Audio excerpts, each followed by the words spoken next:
이 말을 믿을지 말지는 당신 마음입니다. 하지만 저는 보험을 30년 넘게 팔아온 사람입니다. 그리고 오늘 당신께 꼭 드려야 할 고백이 하나 있습니다. 이 보험 계속 내면 손해입니다. 무슨 말이냐고요? 정말 아픈 일도 없었는데 몇 년씩 수백만 원을 내셨는데 정작 병원비 한 번 제대로 못 받고 해약하신 분들이 수두룩합니다. 바로 제 친오빠가 그랬습니다. 제가 직접 팔았던 보험이고 저도 들었고 심지어 가족들한테도 권했던 보험인데 지금은 제 자식한테는 절대 들지 말라고 말합니다. 왜 그럴까요? 아프지도 않았는데 계속 내는 돈, 그리고 나중에 진짜 아프면 이건 보장 안 됩니다라는 말만 듣고 끝나는 경우가 너무 많기 때문입니다. 저도 예전엔 몰랐습니다. 저도 수없이 많은 분들께 이 보험을 권했었습니다. 좋은 마음이었고 그땐 진심으로 도움이 된다고 믿었습니다. 하지만 시간이 지나고 보니 정작 필요한 순간엔 아무 도움도 되지 못한 경우가 너무 많았고 고객님들이 이럴 줄 알았으면 안 들었을 텐데라는 말을 남기고 떠나시는 걸 보며 저도 깊이 후회하게 됐습니다. 그리고 저 자신에게도 이렇게 말하게 되더군요.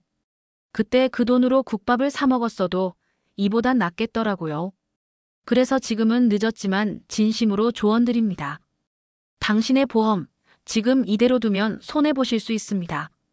오늘 이 이야기를 끝까지 들어보시면 보험을 줄이고도 더 편안하게 사는 방법을 아실 수 있습니다. 수십 년을 내도 하나도 못 받은 보험에서 벗어나 필요한 것만 남기고 노후 생활비를 늘린 분들의 이야기도 전해드릴 겁니다. 반대로 이걸 제대로 모르고 지나가시면 당신 인생의 돈, 시간, 노력이 사라질 수도 있습니다. 그땐 후회해도 되돌릴 수 없습니다. 이 영상은 지혜발굴입니다. 이 영상을 끝까지 들으시면 보험에 대해 속이 뻥 뚫리는 아주 강력한 지혜를 얻으실 수 있습니다. 구독과 좋아요는 돈이 들지 않습니다. 단 한 번 누르시는 것만으로 당신의 노후가 달라질 수 있습니다. 지금부터 이야기 시작하겠습니다. 저는 보험을 30년 넘게 해왔습니다. 처음엔 정말 뿌듯했어요. 누군가 힘들고 아플 때 보험이 큰 도움이 된다는 말을 들으면 참 기뻤거든요. 그래서 가족한테도 제일 좋은 걸 해주고 싶었습니다. 그 중에서도 제일 먼저 들게 했던 사람은 제 친오빠였습니다. 오빠는 공무원이었고 성실하게 평생을 살아왔습니다. 저를 믿고 보험을 들었죠. 한 달에 23만 원을 내는 보험이었습니다. 그때 당시엔 보장이 많을수록 좋다고 생각해서 제가 이것저것 많이 넣어드렸습니다. 보험에 덧붙는 보장 항목을 특약이라고 하는데 그걸 여러 개 추가했어요. 요즘 잘 걸린다는 병, 혹시 모를 사고 대비용까지. 이것도 넣으셔야 해요. 이건 꼭 있어야 돼요. 그렇게 하면 안심이 되니까요. 그 보험은 갱신형이었습니다. 이 말은 나이가 들수록 보험료가 오르는 거예요. 처음엔 20만 원이었지만 60대 중반이 되니 30만 원이 훌쩍 넘었죠. 보장 내용은 그대로인데 나이만 들었다고 보험료가 오르는 구조였습니다. 오빠는 보험을 꼬박꼬박 20년 넘게 냈습니다. 그런데 놀랍게도 병원에 큰일 없이 잘 지내셨어요. 감기, 허리 통증 같은 걸로 병원 몇 번 다닌 게 다였어요. 저도 그게 다행이라고 생각했죠. 그러다 어느 날 오빠의 보험 청구 내역을 보게 됐습니다. 20년 동안 낸 보험료가 4천만 원이 넘었는데 그동안 받은 보험금은 단 한 푼도 없었습니다. 정말 영원이었습니다. 그걸 보고 저는 숨이 턱 막혔습니다. 제가 제일 먼저 들게 했던 보험이고 제가 좋다고 설명했던 보험이었는데 정작 오빠는 아무 혜택도 못 받은 겁니다. 오빠는 웃으면서 이렇게 말했습니다. 나는 뭐라도 하나 받는 줄 알았지. 보험금은 안 오고 고지서만 오더라. 그리고 한숨을 쉬며 덧붙였죠. 그때 그 돈으로 국밥을 사 먹었어도 이보단 낫겠더라. 그 말을 듣는데 정말 울컥했습니다. 제가 좋다고 믿고 팔았던 보험이 오히려 오빠한테는 무거운 짐이었던 거예요. 그날 이후 저는 고민에 빠졌습니다. 혹시 다른 분들도 이런 상황이 많지 않을까? 내가 팔았던 다른 보험도 누군가한테는 손해였던 건 아닐까? 그래서 자료를 찾아봤습니다. 2023년 보험연구원 통계에 따르면 60세 이상 보험 가입자 중 실제 보험금을 받아본 사람은 절반도 안 됩니다. 그리고 20년 넘게 보험을 유지했지만 단 한 번도 보험금을 못 받은 사람은 전체의 27%였습니다. 4명 중 1명은 오빠처럼 돈만 내고 아무 혜택도 못 받은 사람이라는 뜻이죠. 그 숫자 속에 제 오빠도 있었습니다. 그래서 오빠와 상의해서 보험을 다시 정리하기로 했습니다. 먼저 나이 들수록 보험료가 오르는 갱신형 보험부터 해지했습니다. 보장은 그대로인데 돈은 매년 더 올라가는 구조였으니까요. 그 다음은 중복된 특약을 빼기 시작했습니다. 같은 병을 2번 보장받을 수 없는 항목을 여러 개 붙여놓은 경우가 있었거든요. 그걸 하나씩 줄였습니다. 결국 오빠에게 정말 필요했던 건 2개뿐이었습니다. 치매 간병보험 하나, 생활비가 나오는 소형 보험 하나. 이 2가지만 남기고 나머지는 깨끗이 정리했습니다. 그렇게 줄이자 매달 20만 원 넘게 돈이 남기 시작했어요. 그 돈으로 오빠는 실버센터에서 요가도 등록했고 친구들과 국내 여행도 처음 다녀왔습니다. 그리고 웃으면서 저한테 말하더군요. 보험으로 돈은 못 받았지만 지금이라도 내 삶을 위해 쓰게 돼서 고맙다. 저는 지금도 보험을 나쁘다고 생각하지 않습니다. 하지만 우리 나이엔 보험보다 생활이 더 중요해지는 시기입니다. 삶에 여유 없이 돈만 빠져나가는 보험을 계속 가지고 있는 건 건강을 위한 준비가 아니라 노후를 더 힘들게 만드는 선택일 수 있습니다. 너무 늦기 전에 한 번쯤 보험을 받을 수 있느냐가 아니라 내 삶에 진짜 필요한 보장이냐로 다시 바라보셨으면 좋겠습니다. 그래야 진짜 나를 위한 보험이 됩니다. 제 딸은 이제 35입니다. 결혼해서 아이도 낳고 지금은 맞벌이 부부로 바쁘게 살아가고 있죠. 몇 년 전이었어요. 딸이 전화를 했습니다. 엄마, 나도 이제 보험 좀 정리하려고. 애 낳고 나니까 걱정이 돼서 뭐가 좋을까? 그 말에 저는 한참을 말이 없었습니다. 예전 같았으면 바로 설명을 시작했을 겁니다. 이 특약은 꼭 있어야 해. 이건 요즘 병원비 비싸서 무조건 필요해. 그런데 그날은 이상하게도 그런 말이 안 나왔어요. 생각해보니 그동안 수백 명한테 권했던 그 보험들 중 정말 딸에게까지 들게 하고 싶은 게 하나도 없더라고요. 딸이 다시 물었습니다. 엄마, 왜 말이 없어? 내가 들면 안 될 보험이야? 그 순간 마음속에서 어떤 고백이 툭 튀어나왔습니다. 은영아, 엄마가 해봐서 아는데 말이야. 보험은 들어놓고 안심되게는 해주는데 정작 쓸 일 생기면 돈을 안 줘. 엄마가 오빠한테 그랬거든. 딸이 놀라더군요. 보험이 보장 안 해주는 게 말이 돼. 저는 조용히 대답했어요. 문제는 보장은 해. 근데 쓸 수 없게 돼 있어. 그게 무슨 말인지 설명해 볼게요. 보험에는 그럴듯한 말로 되어 있는 항목들이 참 많습니다. 암 진단비 2천만 원 보장. 수술비 500만 원 지급. 입원 일당 하루에 10만 원. 딱 보면 참 든든하지요. 근데요. 이 보장, 실제로 받으려면 정해진 조건에 딱 맞게 걸려야만 받을 수 있습니다. 그 조건을 한 글자라도 벗어나면 해당 사항 없음이에요. 예를 들어 드릴게요. 딸이 예전에 맹장 수술을 받은 적이 있어요. 그걸 예로 들자면 수술비 특약이 있어도 보험사에서 이렇게 말합니다. 이건 이종 수술에 해당하니까 10만 원밖에 안 나가요. 혹은 입원 기간이 짧아서 일당은 지급되지 않습니다. 실제로 딸 친구는 출산 때 3일 입원하고 보험 청구했는데 출산은 보장 제외 항목입니다라는 답변만 받았대요. 이게 바로 보험이 있지만 쓸 수 없는 이유입니다. 문구는 그럴듯한데 실제로 받기 어려운 구조인 거죠. 게다가 이런 보장들 대부분이 나이 들수록 점점 더 필요 없어지는 항목들입니다. 수술비, 입원비, 진단금. 60세 넘어서면 병도 애매하게 오고 입원해도 3일 이하인 경우가 많아요. 딱 떨어지게 해당 조건에 맞는 일이 잘 안 생깁니다. 저는 그걸 경험으로 알게 됐습니다. 오빠도 제가 도와드렸던 다른 고객님들도 다 똑같이 말했어요. 나는 보험이 있는데 왜 돈이 안 나와? 이거 보장해준다며. 그래서 딸에게는 이렇게 말했습니다.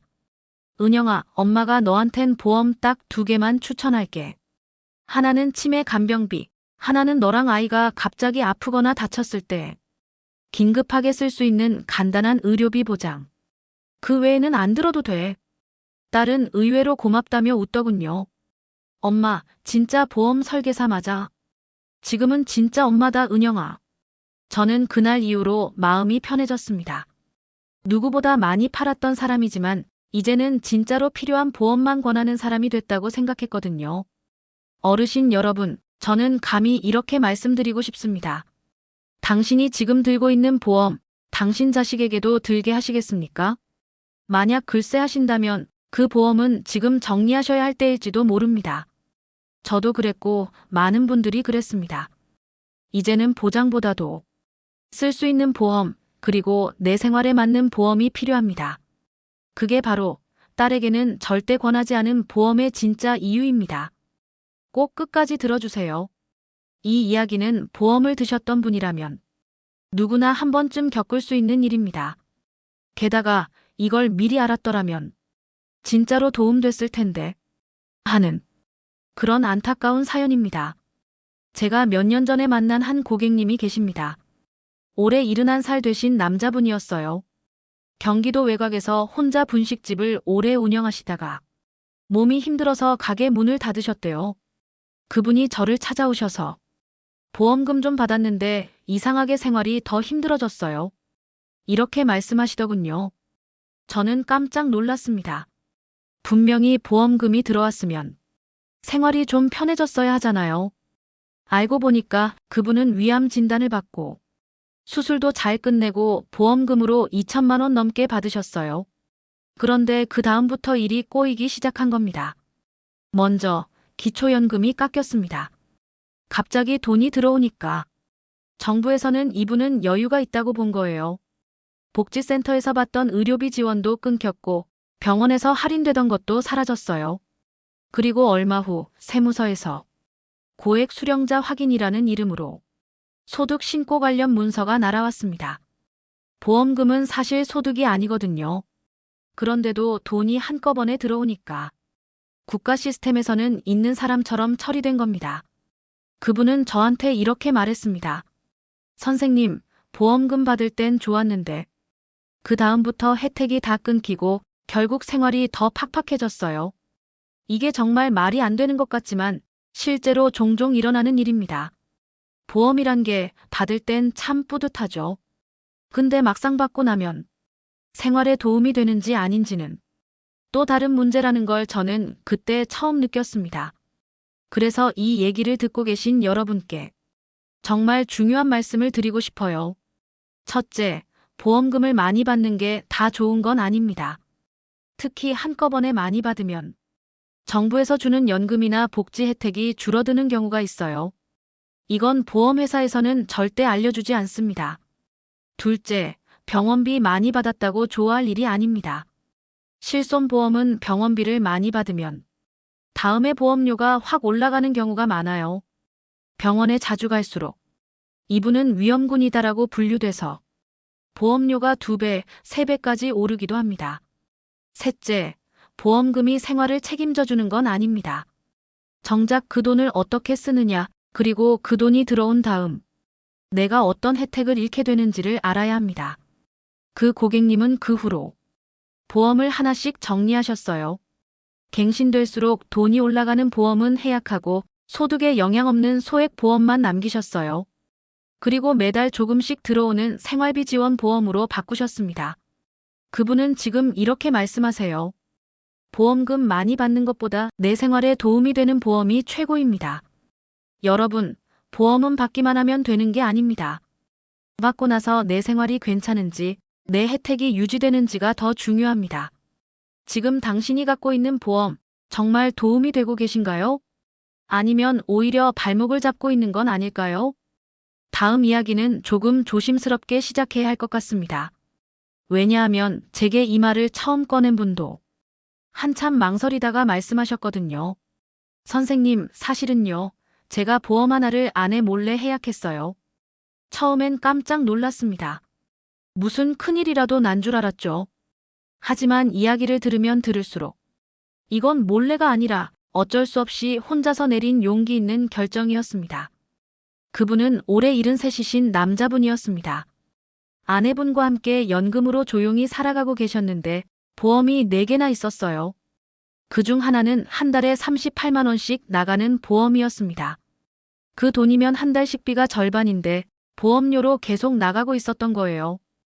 이게요, 보장도 이제는 별로 쓸모가 없고 나이 드니까 보험료는 오르고 그냥 계속 내기만 하는 건데 아내는 혹시 모르니까 그냥 두자고만 해요. 그분 말로는 30년 가까이 같은 보험을 들고 있었고 그 안에 들어있는 특약이라는 것들도 대부분 갱신형이라서 해마다 보험료가 조금씩 올라가고 있었다고 했습니다. 특약이라는 게 뭐냐면요, 보험에 덧붙여서 이것도 보장해드립니다 하고 추가한 내용인데 나이 들면 보장보다도 보험료가 더 무섭게 오릅니다. 그걸 아내에게 말하면 그래도 혹시 모르잖아, 그냥 갖고 있어라는 대답만 돌아온다고 했어요. 그래서 결국 조용히 혼자 그 보험을 해약하셨습니다. 그 돈으로 뭘 하셨는지 아세요? 커피 자판기 커피가 300원인데 그거 아내랑 둘이 앉아서 마시고 오는 게 제일 행복해요. 그리고요, 딸네 집 가서 손주한테 5만 원 슬쩍 넣어주는 재미도 생겼어요. 전에 보험료 나가던 돈으로 그거 하니까 세상이 달라지더라고요. 그 얘기를 들으면서 저는 웃으면서도 코끝이 찡했습니다.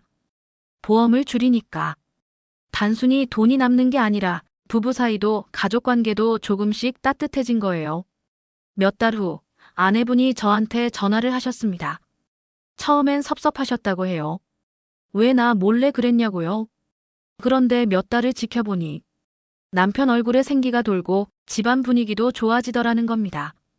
그래서 이번엔 아내가 저에게 말하셨습니다. 선생님, 저도 하나 해약할까 봐요. 이젠 혹시 몰라서보다 지금 웃고 사는 게 더 중요한 것 같아요. 이 이야기는 단순히 보험 하나 해약한 게 아닙니다. 30년 넘게 갖고 있던 불안에서 벗어난 이야기였습니다. 혹시 몰라서란 말이 우리 세대에겐 가장 익숙한 말이죠. 그런데 가만히 보면 그 말 때문에 내는 돈이 너무 많고 그 말 때문에 놓친 일상이 너무 많습니다.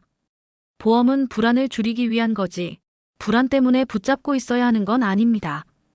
어르신 여러분, 혹시 당신도 그런 보험 갖고 계시진 않으신가요? 혹시 몰라서 해지 못하고 혹시 몰라서 지금도 내고 있는, 하지만 한 번도 제대로 써본 적 없는 그런 보험이요. 그렇다면 지금이 딱 한 번쯤 돌아볼 때입니다. 보험은 혹시가 아니라 확실히 쓸 수 있는 것만 남기는 게 진짜입니다. 이제부터 말씀드릴 내용은 이 영상에서 가장 중요한 이야기입니다. 지금까지 보험 때문에 고민하셨던 분이라면 꼭 끝까지 들어주세요. 보험을 줄인다고 하니까 걱정하시는 분들도 계십니다. 괜히 잘못 정리했다가 나중에 큰일 나면 어떡하나. 그래도 오래 냈으니까 갖고 있어야 하지 않나. 저도 그 마음 너무 잘 압니다. 왜냐하면 저 역시 그런 마음으로 30년 넘게 보험을 팔았고 가족에게도 그렇게 했던 사람이니까요. 하지만 제가 만난 수많은 분들이 보험 다이어트를 하고 나서 공통적으로 하시는 말씀이 있습니다. 살 것 같아요. 매달 돈 빠져나가던 그 스트레스에서 벗어나니까 진짜로 숨이 쉬어져요. 보험은 줄인다고 나빠지는 게 아닙니다. 불필요한 걸 걷어내고 진짜 필요한 것만 남기는 거, 그게 바로 보험 다이어트입니다. 그럼 여기서 보험 다이어트를 하려면 무엇부터 시작해야 하는지 정확하게 정리해 드릴게요. 앞으로는 이 5가지만 기억하셔도 충분합니다. 첫째, 꼭 필요한 보장은 생활비와 간병비입니다.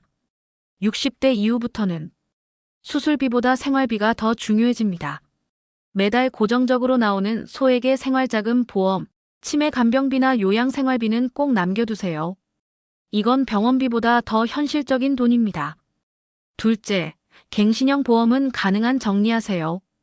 갱신형이라는 건 나이가 들수록 보험료가 점점 오르는 구조입니다. 처음엔 괜찮아 보여도 70대, 80대 가면 한 달에 4,050만 원까지 올라갑니다. 그때 되면 대부분 해약하게 돼요. 차라리 지금 정리하고 그 돈으로 삶의 여유를 주세요. 셋째, 겹치는 보장은 하나로 줄이세요. 보장 금액이 많다고 여러 개를 들 필요는 없습니다. 암 진단비도 2개, 3개 중복돼 있으면 실제로는 한 번만 나오는 경우가 많습니다. 특약이 많다고 든든한 게 아닙니다. 보다는 정확히 쓸 수 있는 보장 1~2개가 훨씬 낫습니다. 넷째, 실손보험은 꼭 점검하세요. 실손보험은 병원비를 보장해주는 좋은 보험이지만 병원에 자주 가면 보험료가 올라갑니다. 또 낸 만큼 못 돌려받는 분들도 많아요. 너무 오래된 실손은 보장 범위가 좁은 경우도 많으니 한 번은 전문가랑 점검 받아보시는 걸 권합니다. 5째, 보험보다 중요한 건 지금 웃고 사는 삶입니다. 매달 보험료 내느라 하고 싶은 거 못하고 사고 싶은 거 못 사고 먹고 싶은 거 못 먹고 있다면 그 보험은 당신에게 불안을 줄여주는 게 아니라 삶을 막고 있는 보험입니다. 제가 만난 한 어르신은 보험을 줄이고 나서 딸 손주들한테 더 자주 용돈도 주고 동네 경로당에서 친구들이랑 국밥도 자주 사드셨다고 합니다. 그분이 저한테 이런 말씀을 하셨어요. 선생님, 보험 줄이니까 마음이 편해졌어요. 돈보다도 마음이 가벼워진 게 제일 좋아요. 맞습니다. 보험은 불안해서 드는 게 아니라 삶을 지키기 위해 드는 겁니다. 그런데 그게 오히려 당신의 삶을 무겁게 만들고 있다면 이제는 바꿔야 할 때입니다. 지금까지 제 이야기를 조용히 끝까지 들어주신 여러분, 진심으로 고맙습니다. 혹시라도 이거 내 얘긴가 싶으셨다면 오늘 이 시간이 분명 도움 되셨을 겁니다. 저는 보험을 줄이면서 알게 됐습니다. 보험이 많다고 든든한 게 아니라 쓸 수 있고 부담되지 않는 게 진짜 좋은 보험이라는 걸요. 불안 때문에 드는 보험이 아니라 삶을 지키기 위한 보험이 필요하다는 것도요. 그리고 지혜발굴에서만 드리는 작은 선물 같은 옛날 이야기가 하나 들려드리겠습니다. 옛날 어느 마을에 소를 무척 아끼는 할아버지가 있었습니다. 이 소는 자식처럼 키운 소였고 늘 이렇게 말하곤 했어요. 이 소 팔면 안 돼. 평생 내 짝이야. 그런데 그 소는 나이가 들수록 밥은 많이 먹고 일은 못하고 마을에서 제일 말썽만 피우는 늙은 소가 됐습니다. 그래도 할아버지는 소를 팔지 않았습니다. 혹시라도 언젠가 필요할지 몰라. 그러던 어느 날 큰 비가 내려 마을 외양간이 무너졌고 그 늙은 소는 다리를 다쳐 일어설 수 없게 되었습니다. 결국 소를 팔 수도 치료할 수도 없었고 할아버지는 그제야 말했답니다. 그때 소 팔았으면 그 돈으로 국밥이라도 사 먹었겠지. 이 이야기를 듣고 저는 웃으면서도 마음이 찡했어요. 보험도 그렇습니다. 혹시 몰라서 갖고 있는 것, 그게 결국 내 삶을 무겁게 만들 수도 있다는 걸요. 혹시 지금 당신도 이 보험 혹시 몰라서 그냥 두자 하고 계시진 않으세요? 오늘 이 영상이 그 마음을 한 번쯤 다시 들여다보는 계기가 되셨길 바랍니다. 댓글에 여러분의 생각을 남겨주세요. 저도 정리해 볼게요. 진짜 필요한 것만 남기겠습니다. 당신의 한마디가 누군가에겐 큰 용기와 지혜가 될 수 있습니다. 그리고 혹시 보험 때문에 고민 중인 가족이나 친구가 있다면 이 영상을 꼭 공유해 주세요. 오늘 이 영상 하나가 누군가의 노년을 바꿀 수 있습니다. 구독과 좋아요는 무료입니다. 지혜발굴 채널은 앞으로도 당신의 삶을 더 가볍고 따뜻하게 만들 지혜를 찾아 나서겠습니다. 다음 이야기에서 또 만나요. 고맙습니다.